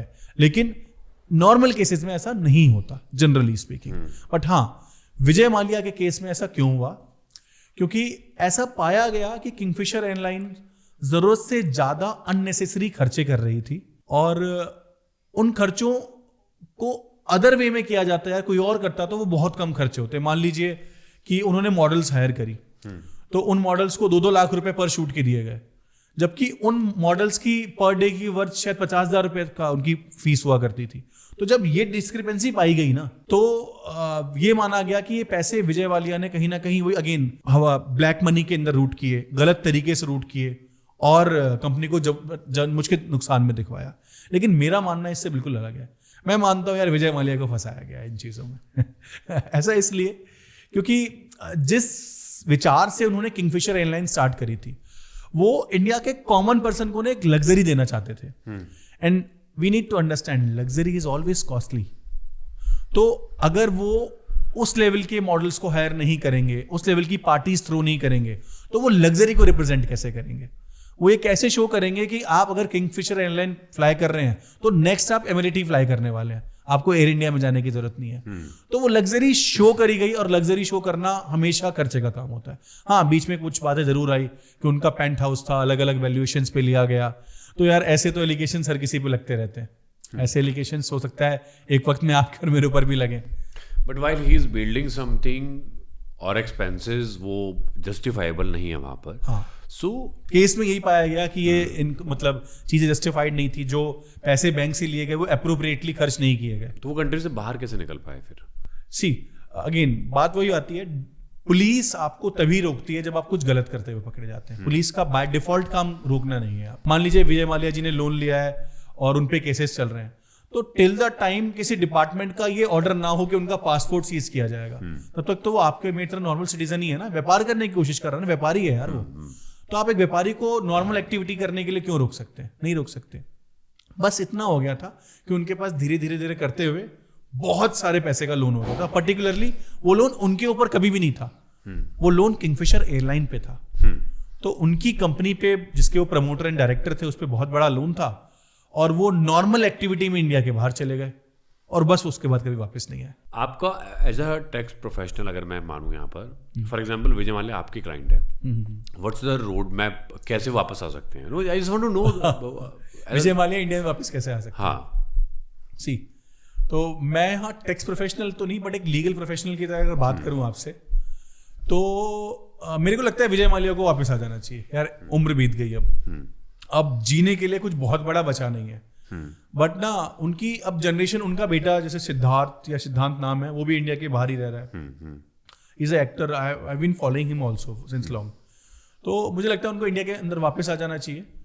और ना, जो वो पॉइंट्स वो प्रेजेंट करते हैं ना, कंपनी ने अलग काम किया, मैंने अलग काम किया, मैंने जो काम किया गुड फेथ में किया पर चल नहीं पाया, उसको उनको लड़ना चाहिए। और मेरे को लगता है इंडिया का लीगल सिस्टम मतलब इतना स्लोली काम करेगा कि जब तक उनके खिलाफ कोई वर्डिक्ट आएगा तब वो 80-85 साल के हो चुके होंगे। और फिर मुझे लगता है उनको मतलब जज साहब थोड़ी सी रियायत दे देंगे उम्र की वजह से, उम्र का तगाजा करके छोड़ दिया जाएगा, उनको छोड़ दिया जाएगा।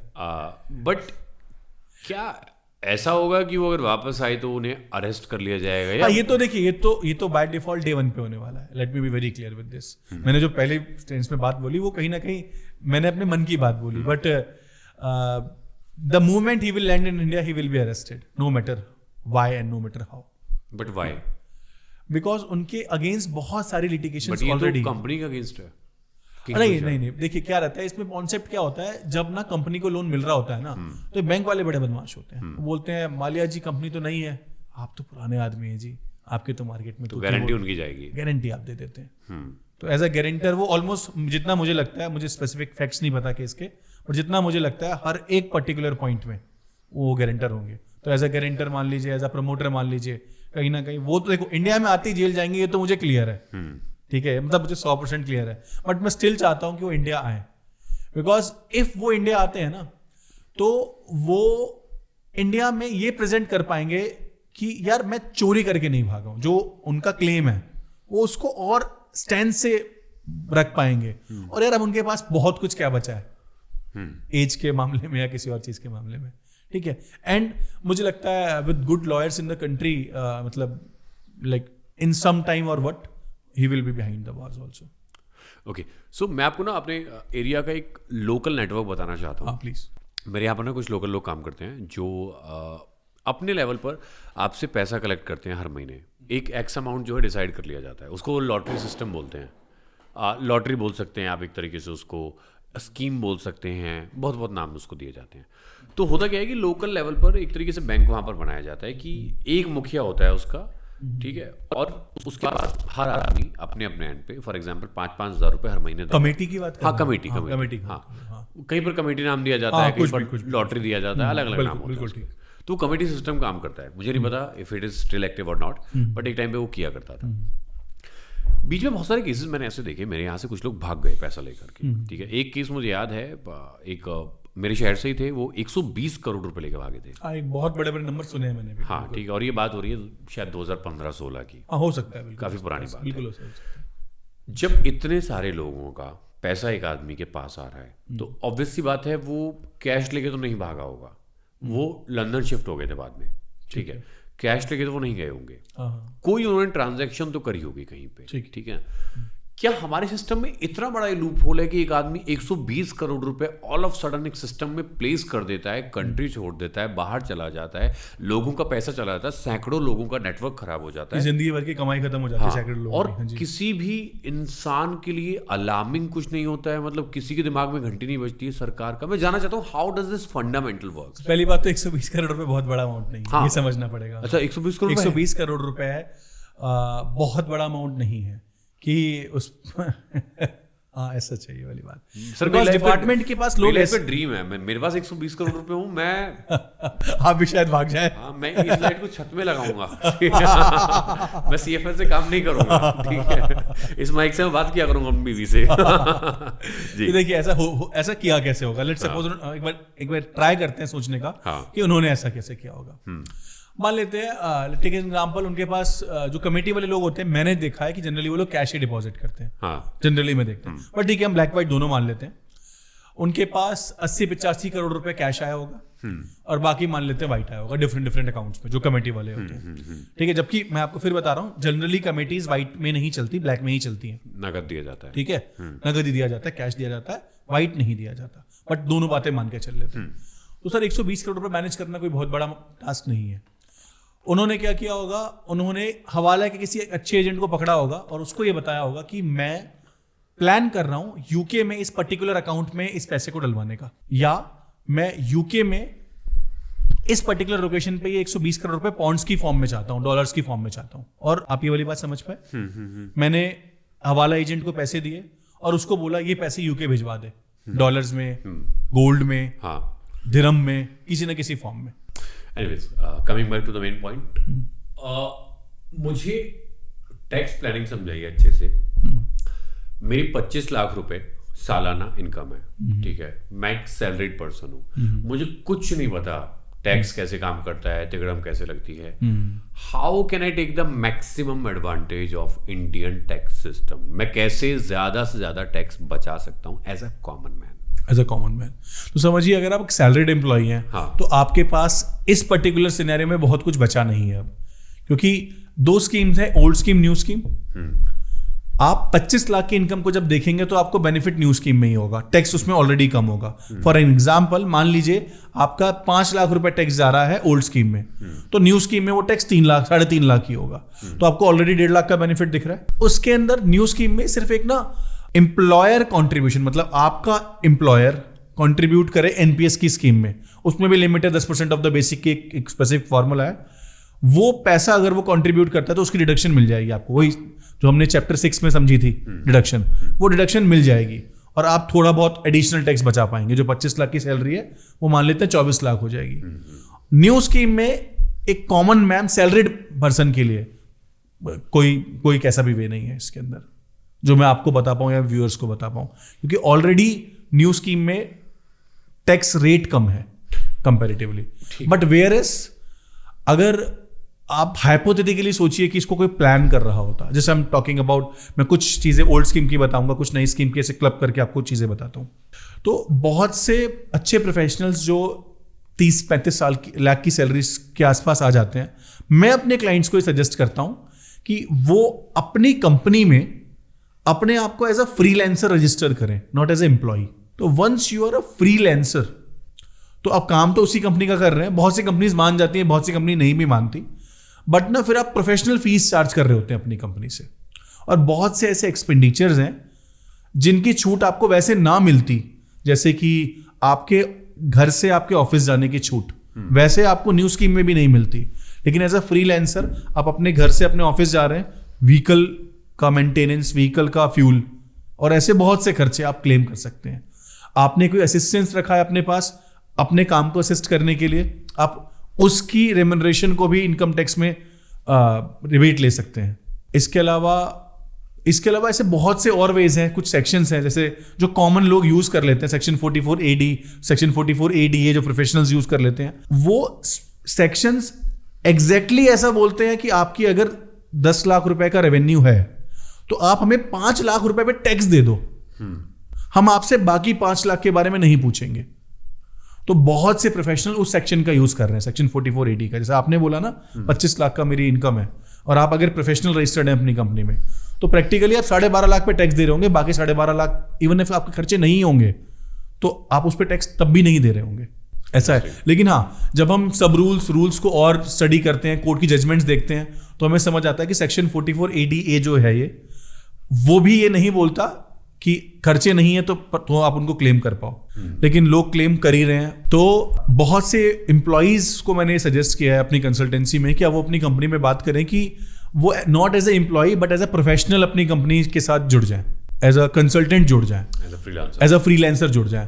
काफी कंपनीज ऐसा मान जाती हैं। तो आपके केस में जैसे आपने बताया 25 लाख रुपए की बात कर रहे हैं आप, तो उस केस में एक सेक्शन है प्रोफेशनल्स के लिए, सेक्शन 44ADA इनकम टैक्स का, ये ओल्ड एक्ट की बात कर रहा हूं मैं। उसके अंदर क्या है कि अगर आपकी 25 लाख रुपए का रेवेन्यू है, तो अगर आप सैलरीड हैं तो आप टैक्स दे रहे हैं प्रैक्टिकली 25 लाख पे ही, 75,000 की डिडक्शन है स्टैंडर्ड, वो तो 24 लाख 25,000 सब भी टैक्स दे रहे हैं आप। लेकिन सेक्शन 44ADA क्या बोलता है, जो आपका रेवेन्यू है उस रेवेन्यू को आप आधा कर लो, तो 25 लाख का आधा कर लो, 12.5 लाख रुपए हो गए, और 12.5 लाख पे टैक्स दे दो, जो कि प्रैक्टिकली थोड़ा सही है 24 लाख 25,000 के मुकाबले। तो बहुत से एम्प्लॉइज अपना टैक्स इस तरीके से भी बचा पाते हैं कि वो अपने एम्प्लॉयर को बोलें कि हमें किसी और सेक्शन में रजिस्टर्ड कर लो हमारी कंपनी में, और ताकि वो सेक्शन 44ADA में ITR फाइल कर पाए। अदरवाइज 25 लाख तक की इनकम के पास के लोगों के लिए न्यू स्कीम में अब कुछ बचा नहीं है। हाँ, अगर हम यही ओल्ड स्कीम की बात करें अगर, ठीक है, तो NPS, ATC, ATD, इंश्योरेंस जिसको आप बोलते हैं, मेडिकल इंश्योरेंस, लाइफ इंश्योरेंस और हाउस रेंट अलाउंस की, अगर आप जैसे आप एक कंपनी में नौकरी कर रहे हैं बट आप उस कंपनी में नौकरी करने के लिए आपका घर है, आसपास आपने घर ले रखा है, अपने परिवार के साथ रह रहे हैं, तो किराए तक की एक स्पेसिफिक अमाउंट की स्पेसिफिक फॉर्मूले से छूट मिलती है आपको। तो ये कुछ सेक्शंस है जिनके थ्रू लोग यूज करते थे, बट न्यू स्कीम में अब ये भी प्रैक्टिकली खत्म हो चुके हैं। अगर मैं यहीं पर एक एम्प्लॉय की बात ना करूं, for example if someone is a freelancer, ठीक है, जो आपने कहा प्रोफेशनल रजिस्टर करा लो, अगर वो 25 लाख रुपए साल के कमा रहा है, क्या वो ज्यादा बेटर टैक्स प्लानिंग कर सकता है? हाँ, बहुत अच्छे तरीके से। मैं बोलूंगा अगर अब ये देखो ना कि वो कितना टैक्स दे रहा होगा एट एंड प्लानिंग के साथ। तो एम्प्लॉय अगर दे रहा होगा, मान लेते हैं फॉर एग्जांपल ₹1,00,000 टैक्स, तो एक प्रोफेशनल उस सेम इनकम पे टैक्स दे रहा होगा से ₹40,000। 60-40 का डिफरेंस आ जाता है। But how? सी इसके अंदर वेज क्या होते हैं, एज अ प्रोफेशनल ना आपको जो जिस तरीके से असिस्ट कर रहा है, लोग ऐसा करते हैं। मैं एग्जैक्ट एक्ट की बात तो नहीं बोलूंगा कि एक्ट ऐसा कहता है, बट लोग जैसा कर रहे हैं मैं आपको वो बता रहा हूँ। समटाइम्स आई सजेस्ट पार्शियली कि वो ठीक कर रहे हैं, समटाइम्स मुझे लगता है गलत है, बट लोग ऐसा कर रहे हैं। लोग क्या करते हैं, अपनी वाइफ को सैलरी दिखाना शुरू कर देते हैं। 25 लाख रुपए मैंने कमाए और मैंने दिखाया कि मेरी वाइफ मुझे असिस्ट कर रही है। मेरी वाइफ भी एक लॉ ग्रेजुएट है, तो मैंने दिखाया कि मेरे काम में वो मुझे असिस्ट कर रही है। मैंने ये दिखाया कि आई हैव अ ड्राइवर, तो मैं उस ड्राइवर की सैलरी दे रहा हूँ। मैं ये दिखा रहा हूँ कि जिस घर में मैं रह रहा हूँ वो मेरे काम करने के लिए ज़रूरी है, तो मुझे उसकी भी डिडक्शन मिल रही है मेरे रेवेन्यू में से। मैंने मान लीजिए लेट सपोज एक आईफोन लिया, तो मैं पूरे के पूरे उस आईफोन को भी क्लेम कर पा रहा हूँ। सैलरी वाला बंदा उसको नहीं क्लेम कर पा रहा होता। आपके केस में देखें, अगर आप एक सैलरीड एम्प्लॉय होते हैं तो आप, मुझे लगता है शायद 10-12 लाख रुपए का सेटअप लेके बैठे हैं। आप as a salaried employee in सब चीज़ों की डिडक्शन नहीं ले पा रहे होते। लेकिन if you are registered as a professional, तो आप हर एक खर्चा जो आपके बिजनेस की फर्दरेंस के लिए कर रहे हैं, आप उनको यूज कर पाते हैं। मैं बहुत सारे कंटेंट क्रिएटर्स के साथ काम करता हूँ। Okay, please before we move ahead, एक क्वेश्चन यहाँ पे उठ रहा है। How do I register my self? जैसे मैं फ्रीलांस वर्क करता हूँ, ठीक है ना, मैं कहीं पर रजिस्टर्ड नहीं हूँ, कोई प्रमाण नहीं मेरे पास इस चीज का, but I do have my Insta page, I do have my YouTube, so can I claim this? Yes, you can claim this. आपको बहुत बेसिक अगर मैं बताऊं, आपको रजिस्ट्रेशन चाहिए ही, हाँ, तो आप एक ना MSME रजिस्ट्रेशन होता है, बहुत बेसिक है, फ्री ऑफ कॉस्ट हो जाता है। And we can step out कि मतलब in description we can tell कि फीस फ्रीली कैसे हो सकता है ये।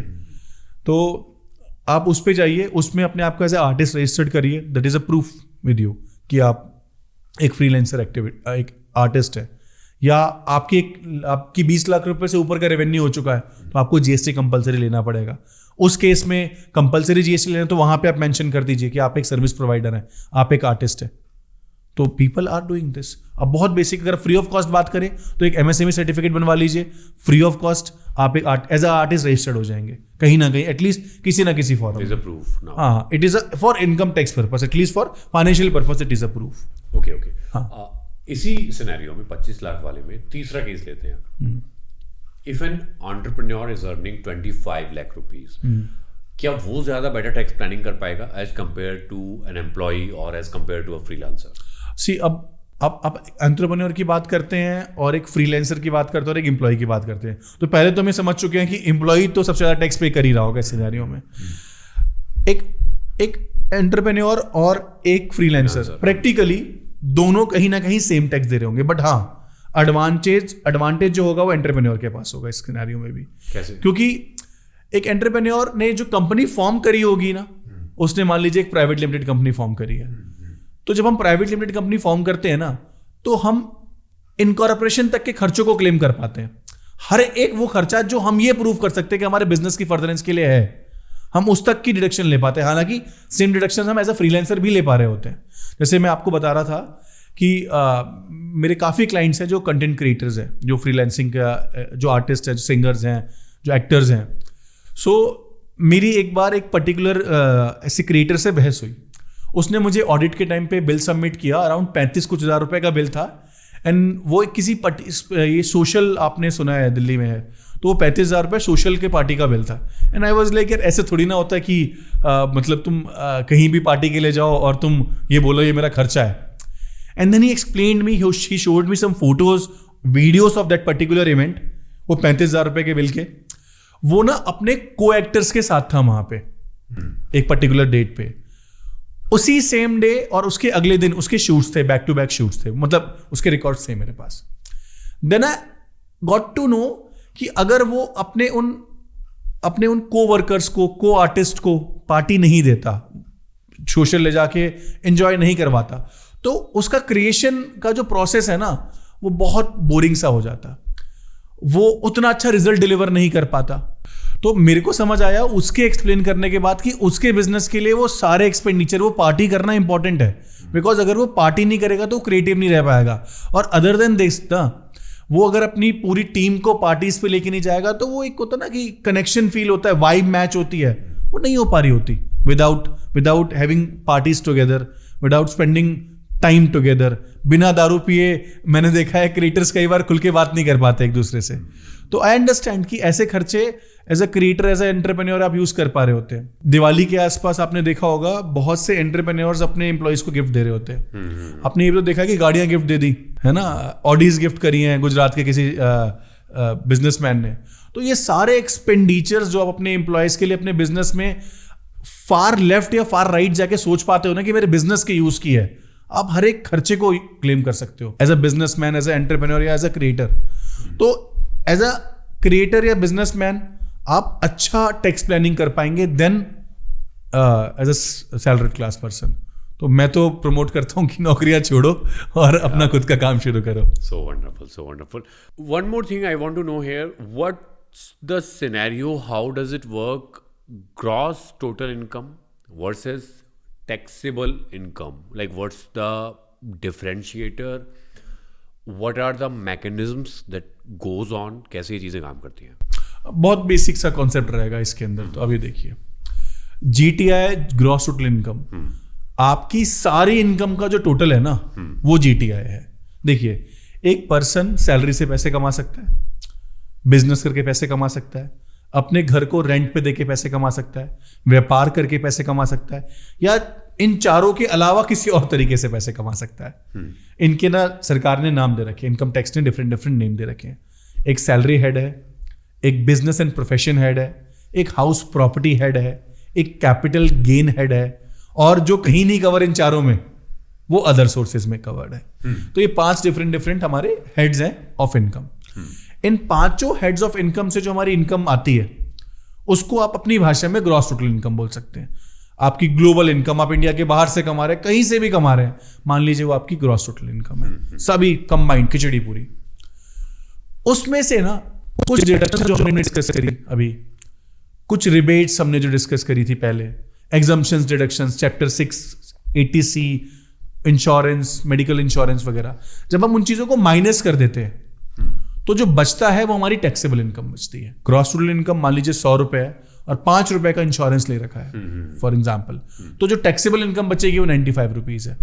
तो ये इतना बेसिक कॉन्सेप्ट है सर। ग्रॉस टोटल इनकम में से जब हम डिडक्शंस को माइनस कर देंगे, जो बचेगा वो टैक्सेबल इनकम बचेगी, और जो आपको टैक्स देना होता है वो टैक्सेबल इनकम पे देना होता है हमेशा, ग्रॉस टोटल इनकम पे नहीं देना। फॉर एग्जांपल मैंने 40 लाख रुपए कमाए, जिसमें से एग्जम्पशन मुझे 10 लाख रुपए में मिल सकता है समहाउ। हाँ, वो जैसे मान लीजिए आपने सच में बीजेपी भारतीय जनता पार्टी को डोनेशन दिया हो, political party donation, political party को 10 लाख रुपए, ईमानदारी से की बात कर रहे हैं अभी हम, है ना, आपने डोनेशन दिया हो, तो आपकी जो टैक्सेबल इनकम है वो तो 30 लाख ही है, तो आपको टैक्स जो देना है वो 30 लाख पे ही देना है, जबकि आपने कमाए 40 लाख है। ग्रॉस टोटल इनकम इज 40 और taxable income is 30, because 10 lakh की डिडक्शन है आपके पास। Okay, what are the common mistakes जो लोग करते हैं that cost them more money?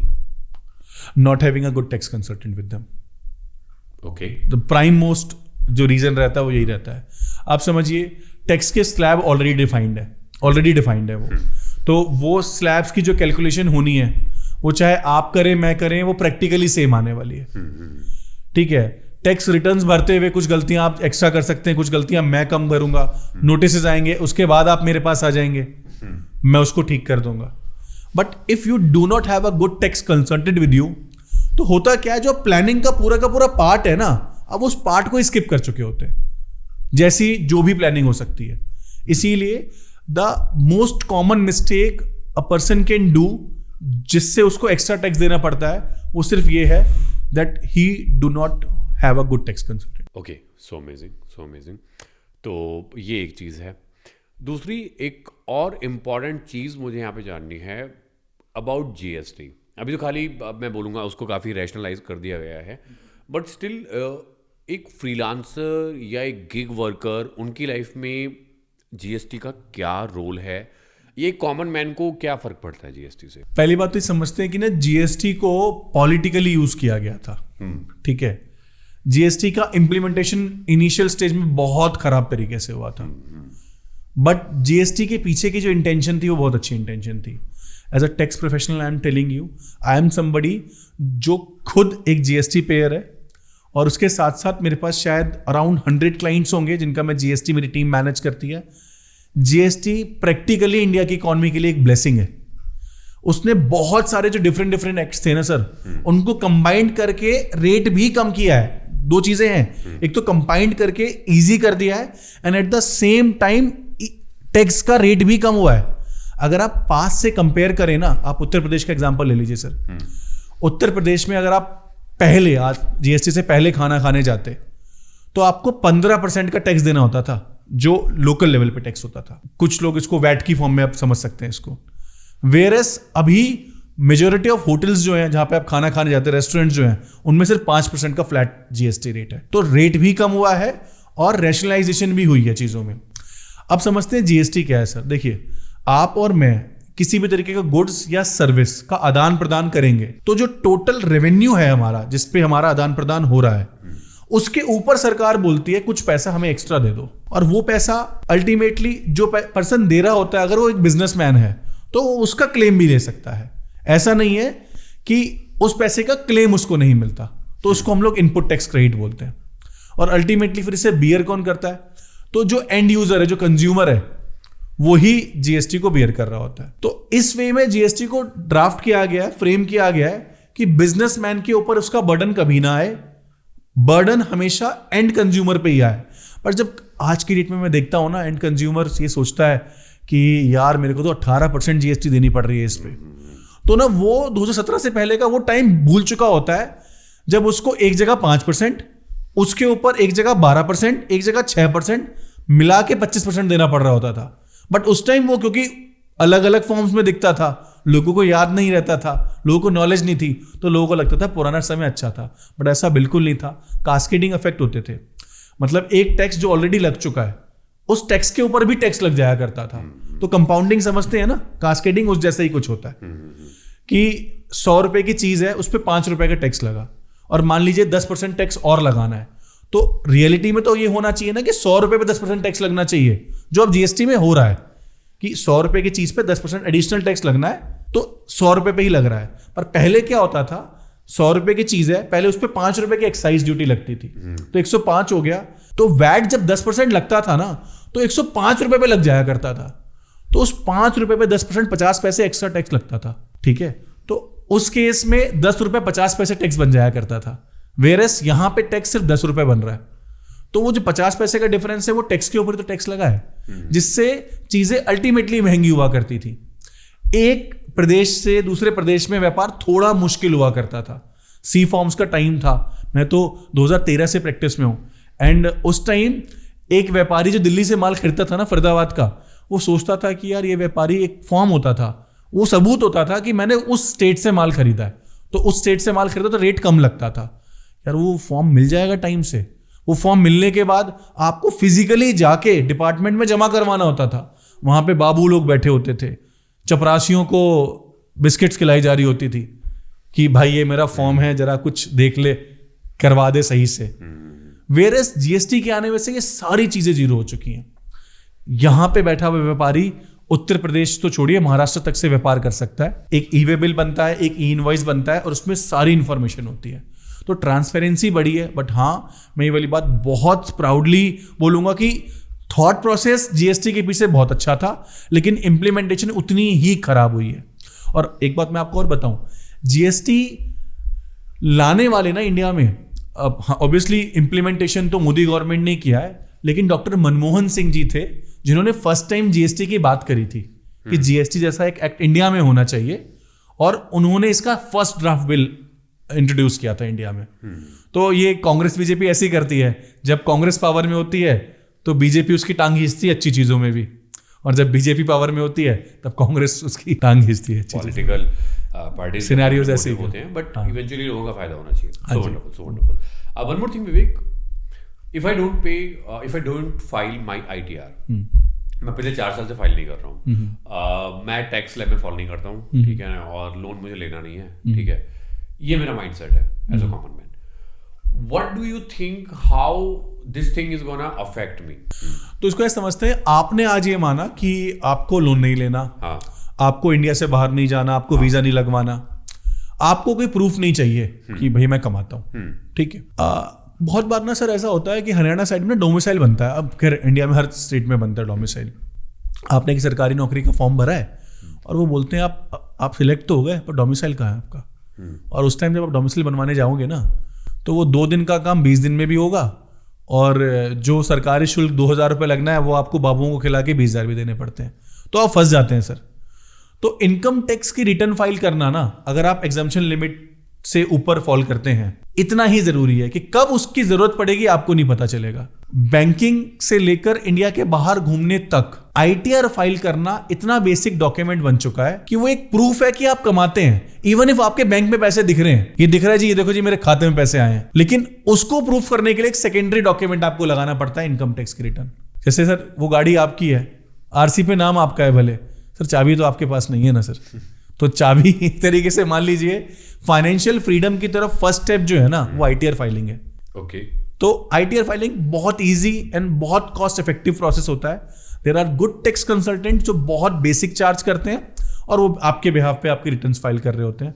तो I suggest everybody whosoever is earning 2 lakh 3 lakh rupees in a year, उसको उसकी आईटीआर फाइल करनी चाहिए। वो भले इतना ही शो करे कि मैं 3 लाख ही कमाता हूं, बट एटलीस्ट एक रिकॉर्ड मेंटेन करवाए। और इन्हीं रिकॉर्ड्स की हेल्प से ना इंडिया की ग्रॉस टोटल इनकम बढ़ती है।